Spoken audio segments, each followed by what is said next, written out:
രാത്രിക്ക് രാത്രി ADGP അജിത് കുമാറിനെ എന്തിന് ട്രാൻസ്ഫർ ചെയ്തു? ശ്രീല മാം നമസ്തേ. നമസ്തേ. ഈ പിണറായി വിജയനെ മുഖ്യമന്ത്രി കസേരയിൽ നിന്ന് താഴെ ഇറക്കാനുള്ള നടപടികളാണ് അൻവർ ചെയ്തുകൊണ്ടിരിക്കുന്നത്. കുറച്ച് നാളുകൾക്ക് മുൻപ് സ്വർണ്ണക്കടത്ത് കേസിലെ പ്രതിയായ സ്വപ്ന സുരേഷ് പറഞ്ഞൊരു വാചകമുണ്ട്. പിണറായിയെ സമാധാനത്തോടെ ജീവിക്കാൻ ഞാൻ അനുവദിക്കില്ല. എൻ്റെ ജീവിതം ഇല്ലാതാക്കിയ പിണറായിയെ ആ കസേരയിൽ മനസമാധാനത്തോടെ ഇരുന്ന് ഭരിക്കാൻ ഞാൻ അനുവദിക്കില്ല എന്നുള്ളത്. സത്യത്തിൽ അൻവർ ഇപ്പോൾ രംഗത്ത് വന്നത് സ്വപ്ന സുരേഷിന്റെ പിന്തുണയോടുകൂടിയാണോ? ധന്യ, ഇപ്പോ അൻവർ രംഗത്ത് വന്നത് എന്തുകൊണ്ടാണെന്നതിനെ കുറിച്ച് ഒരു കൃത്യമായ ക്ലാരിറ്റിയിലേക്ക് തൽക്കാലം പോകാൻ നമുക്ക് കഴിഞ്ഞിട്ടില്ല. എങ്കിലും അൻവർ വന്നതിൽ ചില കാര്യങ്ങൾ നമ്മൾ ചിന്തിക്കേണ്ടിയിരിക്കുന്നു. ഇത് 2-3 കാരണങ്ങളാണ് ഞാൻ ചിന്തിക്കുന്നത്. ഒന്ന്, സ്വപ്ന സുരേഷ് ബാക്കപ്പ് ചെയ്യുന്നുണ്ടാവാം. ഒരു പക്ഷേ സ്വപ്ന സുരേഷുമായി ബന്ധപ്പെട്ട് ഉയർന്ന ആരോപണങ്ങൾ വരുമ്പോൾ ആ ആരോപണങ്ങൾക്ക് അൻവർ സഹായിച്ചിരുന്നോ എന്നറിയില്ല. ഏതായാലും അൻവറിന് ഇപ്പോൾ ഏതെങ്കിലും തരത്തിലുള്ള സ്വപ്ന സുരേഷിന്റെ സഹായം കിട്ടുന്നുണ്ടോ എന്ന് നമുക്കറിയില്ല. പക്ഷേ ഇത് 2 തരത്തിൽ കാൽക്കുലേറ്റ് ചെയ്യപ്പെടണം. ഒന്ന്, അൻവർ ഉയർത്തുന്ന പ്രശ്നങ്ങൾ അൻവറിന്റെ വ്യക്തിപരമായ പ്രശ്നങ്ങളുമായി ബന്ധപ്പെട്ടാണോ, അതോ അൻവറിന്റെ പിന്നിൽ മറ്റാരെങ്കിലും ഉണ്ടോ എന്ന് ചർച്ച ചെയ്യണം. ഇവിടെയാണ് ഞാൻ മനസ്സിലാക്കുന്നത് പി ജയരാജൻ അടക്കമുള്ളവരുടെ ഒരു ലോബിയുടെ സഹായം അൻവറിനുണ്ടോ എന്ന് സംശയിക്കേണ്ടിയിരിക്കുന്നു. കാരണം അൻവർ ഈ വിഷയത്തിൽ നടത്തിയ ഇടപെടലുകൾ ശ്രദ്ധേയമാണ്. സാധാരണഗതിയിൽ ഇടതുപക്ഷത്തിന്റെ തന്നെ ഭാഗമായിരിക്കുന്ന ഒരു MLA എന്തെങ്കിലും ആരോപണം ഉന്നയിക്കണമെങ്കിൽ അദ്ദേഹത്തിന് മുഖ്യമന്ത്രിയെ നേരിട്ട് കണ്ടുകൊണ്ട് പരാതി നൽകുകയോ അല്ലെങ്കിൽ മുഖ്യമന്ത്രിയോട് പറയുകയോ ചെയ്യാം. മുഖ്യമന്ത്രി ആ പരാതി, അങ്ങനെ ഒരു പരാതി നൽകിയാൽ അത് പൊളിറ്റിക്കൽ സെക്രട്ടറിയായ ശശിക്ക് കൈമാറുമെന്നും ആ കൈമാറിയ പരാതിയിൽ ഒരു നടപടിയും ഉണ്ടാകില്ലെന്നും അതുകൊണ്ടാണ് പൊതുജനങ്ങളോട് താൻ ഇത് തുറന്നു പറയുന്നത് എന്നുമാണ് ഇന്നലെ അൻവറിന്റെ വാദം. ഇതൊക്കെ നിലനിൽക്കുമ്പോഴാണ് നമുക്ക് മനസ്സിലാക്കാൻ സാധിക്കുന്നത് അൻവർ ഇത്തരത്തിൽ വളരെ കൃത്യതയോടുകൂടി പുറത്തേക്ക് വന്ന് ആരോപണം ഉന്നയിക്കാനുണ്ടായ സാഹചര്യം. അതായത് പൊതുസമൂഹത്തെ ഈ വിഷയങ്ങൾ അറിയിക്കണം, പൊതുസമൂഹത്തിൽ കൂടി ഇത് ചർച്ചയാകണം എന്നുള്ളത് കൊണ്ടാണ്. സാധാരണഗതിയിൽ ഇപ്പോ മുഖ്യമന്ത്രിക്ക് ഒരു കത്ത് നൽകിയാൽ, അങ്ങനെ ഒരു കത്ത് നൽകിയെന്ന് അൻവർ പറഞ്ഞാൽ പോലും മുഖ്യമന്ത്രിക്ക് അത് നിഷേധിക്കാവുന്നതാണ്. മുഖ്യമന്ത്രിയുടെ കയ്യിൽ കിട്ടിയേ അത് പൊളിറ്റിക്കൽ സെക്രട്ടറിക്ക് കൈമാറിയത് പാർട്ടി രഹസ്യമോ അല്ലെ സർക്കാരുമായി ബന്ധപ്പെടുന്നതാണോ, പരാതിയുമായി ബന്ധപ്പെടുന്നതാണ്, അതുകൊണ്ട് ആ രഹസ്യ സ്വഭാവമാണെന്നൊക്കെ പറഞ്ഞുകൊണ്ട് മുഖ്യമന്ത്രിക്ക് നിഷേധിക്കാവുന്നതേ ഉള്ളൂ. എന്നാൽ വളരെ കൃത്യമായി തന്നെ, അതായത് ശശിക്കെതിരെയും നടപടി വേണം എന്ന ആവശ്യം മുന്നോട്ട് വെക്കുമ്പോഴും അത് നേരെ ചെന്നെത്തുന്നത് മുഖ്യമന്ത്രിയിലേക്ക് തന്നെയാണെന്ന കാര്യത്തിൽ സംശയമില്ല. കാരണം മുഖ്യമന്ത്രിക്ക് ഏറ്റവും വിശ്വസ്തരായ 2 പേർക്കെതിരെയാണ് ഇപ്പോൾ ആരോപണം ഉന്നയിക്കുന്നത്. അതിലൊന്ന് ADGP അജിത് കുമാറാണ്. അജിത് കുമാർ മുഖ്യമന്ത്രിക്ക് ഏറ്റവും വിശ്വസ്തനായ ലോ ആൻഡ് ഓർഡറിന്റെ ചുമതലയുള്ള ആളാണെന്ന കാര്യത്തിൽ സംശയമില്ല. ആ പോലീസ് ഓഫീസർക്കും അതുപോലെ തന്നെ P ശശിക്കുമെതിരെ ഒരേ സമയം ആരോപണം ഉന്നയിക്കുകയാണ് അൻവർ.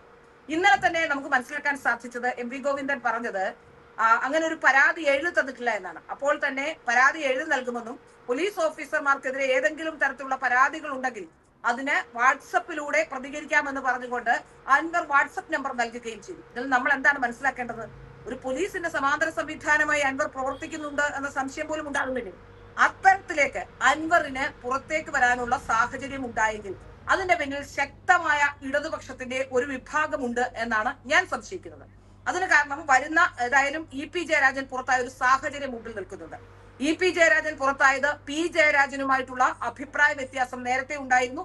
വൈദേകം റിസോർട്ടുമായി ബന്ധപ്പെട്ട ഒരു പരാതി അത്തരത്തിൽ ലഭിച്ചിരുന്നു. എന്നാൽ അന്ന് ആ പരാതി എടുക്കാതിരുന്നത് പിന്നീട് ആ പരാതി വെച്ച് തിരഞ്ഞെടുപ്പിന് ശേഷം വളരെ കൃത്യമായി തന്നെ അതിലേക്ക് ഒരു രാഷ്ട്രീയ ആയുധമായി ശോഭാ സുരേന്ദ്രൻ വന്നു വീഴുകയും ശോഭാ സുരേന്ദ്രൻ പ്രകാശ് ജാവദേക്കറെ കാണാൻ EP ജയരാജൻ വന്നിരുന്നു എന്ന് ആരോപിക്കുക കൂടി ചെയ്തതോടെ വളരെ കൃത്യമായി നമുക്ക് മനസ്സിലാക്കാൻ സാധിച്ചു ഇതിന്റെ പിന്നിലുള്ള കാര്യങ്ങൾ പുറത്തു വന്നിരിക്കുന്നു. ആ പുറത്തു വന്നതിനെ ഒരു മറയാക്കിക്കൊണ്ട് തെരഞ്ഞെടുപ്പിലെ പരാജയം കൂടി മറച്ചു വെക്കാനാണ് ഇത്തരത്തിൽ ഇപ്പോ EP ജയരാജനെ മാറ്റി നിർത്തിയിട്ടുള്ളത്. EP ജയരാജന്റെ ഒരു സൈലൻസ് വളരെ കൃത്യമാണ്, നമ്മൾ ശ്രദ്ധിക്കേണ്ട വിഷയമാണ്.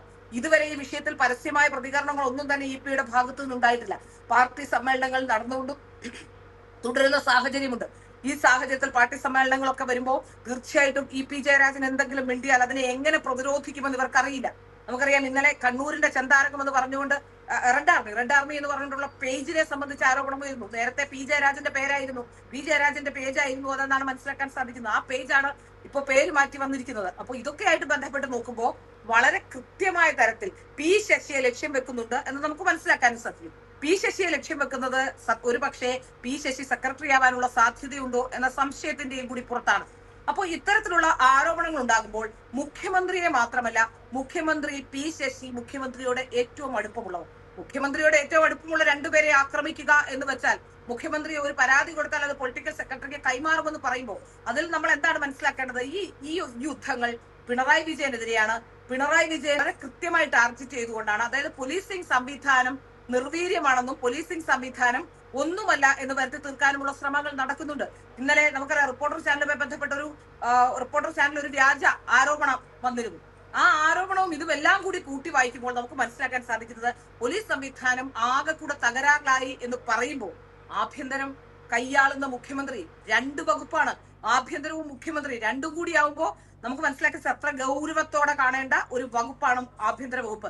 ആ ആഭ്യന്തര വകുപ്പിലെ പോലീസുകാരെല്ലാം ഇത്തരത്തിലാണ് എന്ന് പറഞ്ഞു വെക്കാൻ കൂടി അൻവർ അതിന്റെ പിറകിലുണ്ടെങ്കിൽ, അത്തരത്തിലുള്ള ശ്രമം നടത്തിയിട്ടുണ്ടെങ്കിൽ വളരെ കൃത്യമായി നമുക്ക് മനസ്സിലാക്കാൻ സാധിക്കുന്നത് അൻവറിന്റെ ലക്ഷ്യം മുഖ്യമന്ത്രി തന്നെയാണ്. അതിലേക്ക് ശശിയെയും അതുപോലെ തന്നെ ആയുധമാക്കുന്നുണ്ട്, ADGP അജിത്തിനെയും ആയുധമാക്കുന്നതാണ്.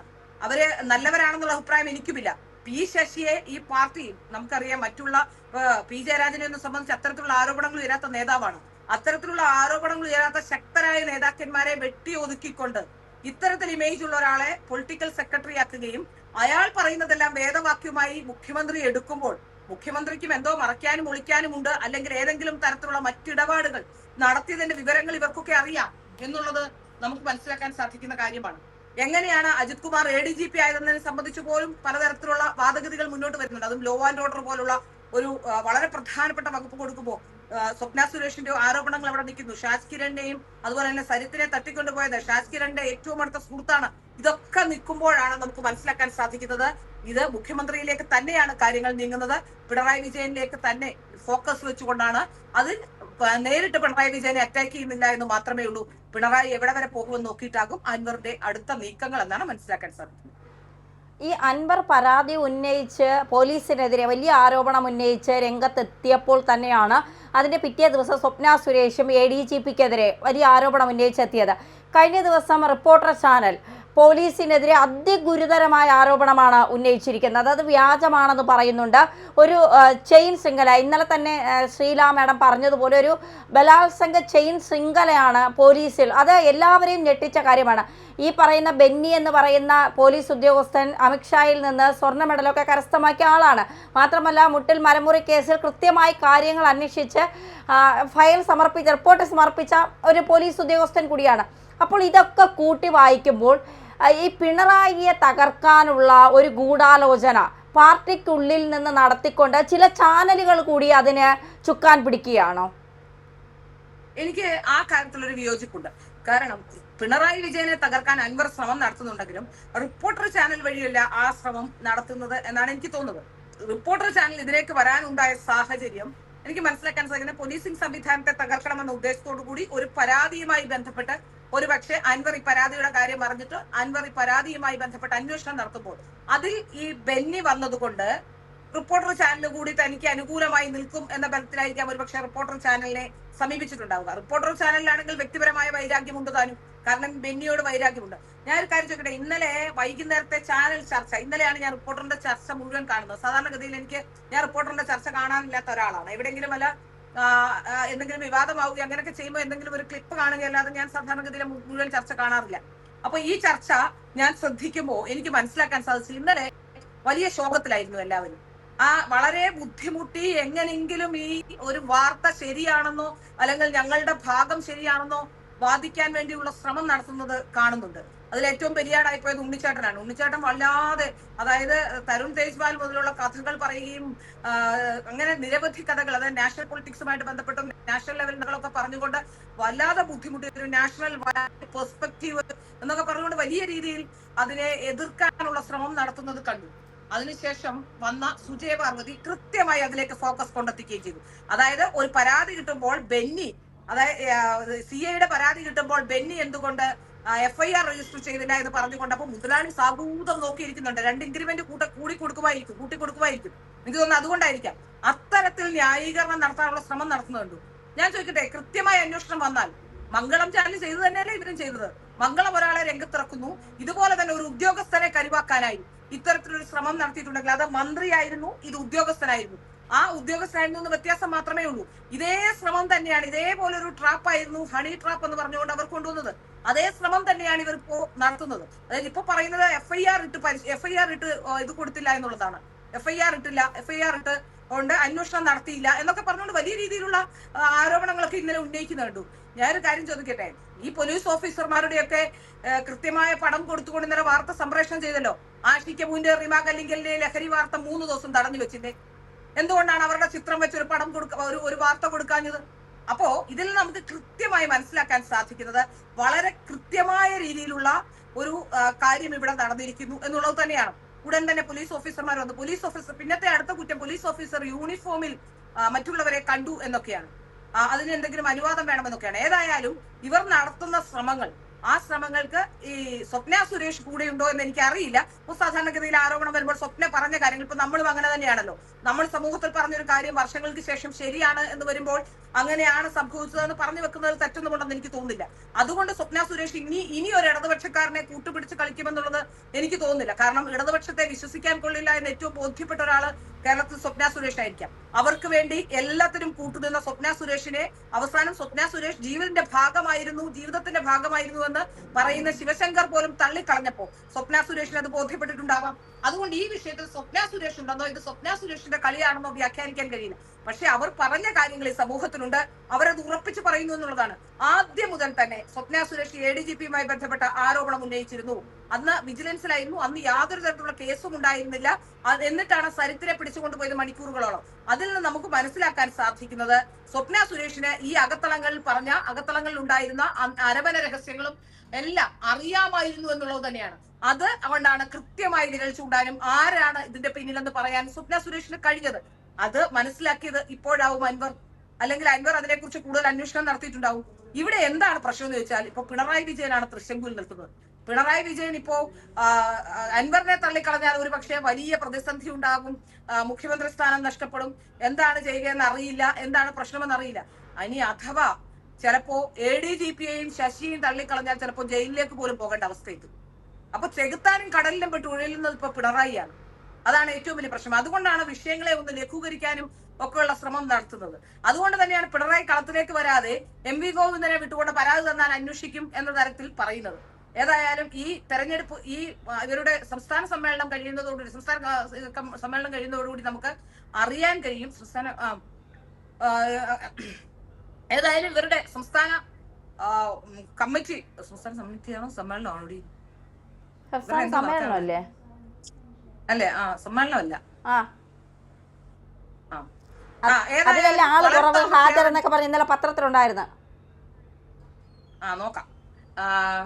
ഏതായാലും ഇവരുടെ ഈ തമ്മിലുള്ള പോര്, അതായത് മുഖ്യമന്ത്രിയും മുഖ്യമന്ത്രിയുടെ പാർട്ടിയും മുഖ്യമന്ത്രിയുടെ പോലീസിംഗ് സംവിധാനവും പൊളിറ്റിക്കൽ സെക്രട്ടറിയും അൻവറും ഒക്കെ തമ്മിലുള്ള ഈ പ്രശ്നങ്ങൾ എങ്ങനെ അവസാനിക്കും എന്ന് കരുതാൻ, അല്ലെങ്കിൽ എങ്ങനെ അവസാനിക്കും എന്നുള്ളത് ചിന്തിക്കുന്നത്, ഒരു പക്ഷേ സംസാരിക്കാൻ, അതുമായി ബന്ധപ്പെട്ട് എന്തെങ്കിലും തരത്തിലുള്ള ഒരു നീക്കം നടത്താൻ, അല്ലെങ്കിൽ ഇതുമായി ബന്ധപ്പെട്ട ഒരു കൃത്യത ഉണ്ടാക്കാൻ EP ജയരാജൻ കഴിഞ്ഞിരിക്കും.